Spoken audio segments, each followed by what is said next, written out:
மாதா TV நேயர்களே, உங்கள் அனைவருக்கும் இனிய வணக்கத்தை தெரிவித்துக் கொள்கிறேன். இன்றைய நாளில் நாம் புனித பவுல் பேதுரு உடைய பெருவிழாவை கொண்டாடுகிறோம். அதை மையமாக வைத்து இன்றைய நற்செய்தியானது நமக்கு தரப்பட்டிருக்கிறது. இந்த நற்செய்தியிலே இறைவன் நம்மை பார்த்து 2 கேள்விகளை எழுப்புகிறார். நான் யார் என மக்கள் சொல்கிறார்கள்? இரண்டாவதாக, நீங்கள் நான் யார் என சொல்கிறீர்கள்? இந்த 2 கேள்விகளுக்கு நாம் பதிலளிக்க கடமைப்பட்டிருக்கிறோம். முதலாவது கேள்வி, மக்கள் என்ன சொல்கிறார்கள் என்ற கேள்விக்கு எளிதாக பதில் சொல்லிடலாம். சீடர்களை பொறுத்த மட்டும் எளிதாக பதில் வந்துவிட்டது.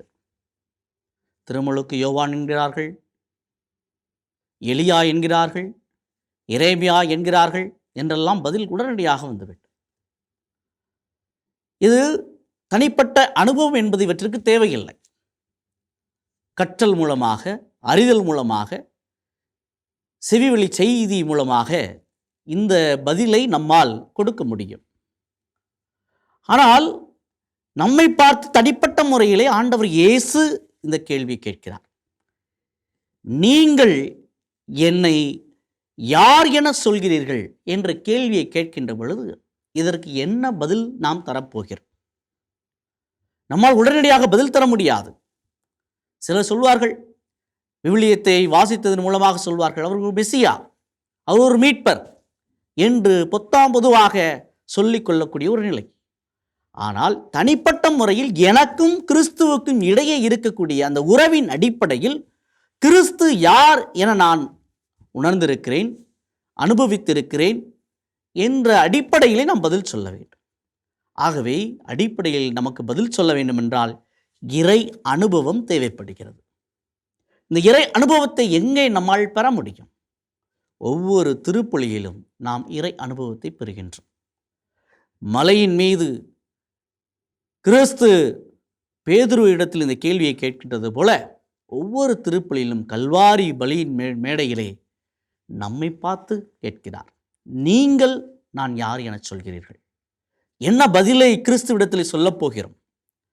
எதன் அடிப்படையில் கிறிஸ்துவிடத்திலே அந்த பதிலை நாம் கொடுக்க போகிறோம்? வெறும் செவிவழி செய்தி கேட்டதின் மூலமாக தரப்போகிறோமா? அல்லது உண்மையாகவே கிறிஸ்துவுக்கு நமக்கும் இடையே ஒரு அனுபவம் இருக்கிறது, அந்த அனுபவத்தின் பொருட்டு கிறிஸ்து எனக்கு யார் என என்பதை நான் சொல்லப் போகிறோமா? அன்புக்குரியவர்களை, இறை அனுபவம்தான் நமக்கு வெளிப்படுத்தும்.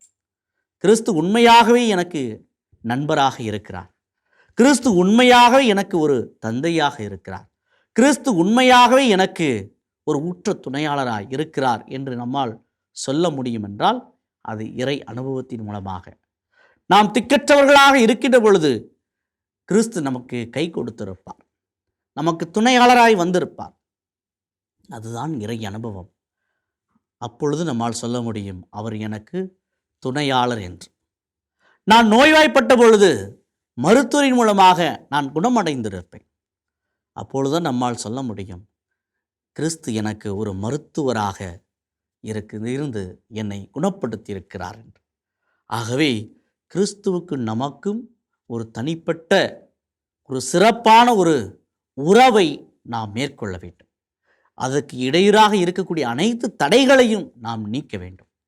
மனமாற்றத்தை நாம் கொண்டிருக்க வேண்டும். உலக சிற்றின்ப நாட்டங்களிலிருந்து நாம் விலகி இருக்க வேண்டும். உலக பற்றுதலிலிருந்து நாம் விலகி இருக்க வேண்டும்.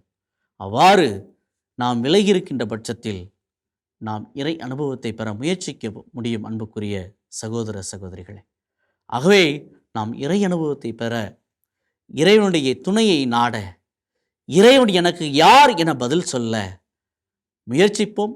அதற்காக தொடர்ந்து மன்றாடுவோம். இறைவன் நம் ஒவ்வொருவரையும் நிறைவாக ஆசீர்வதித்து வழிநடத்துவாராக. ஆமேன். இயேசுவுக்கே புகழ், இயேசுவுக்கே நன்றி. மரியே வாழ்க.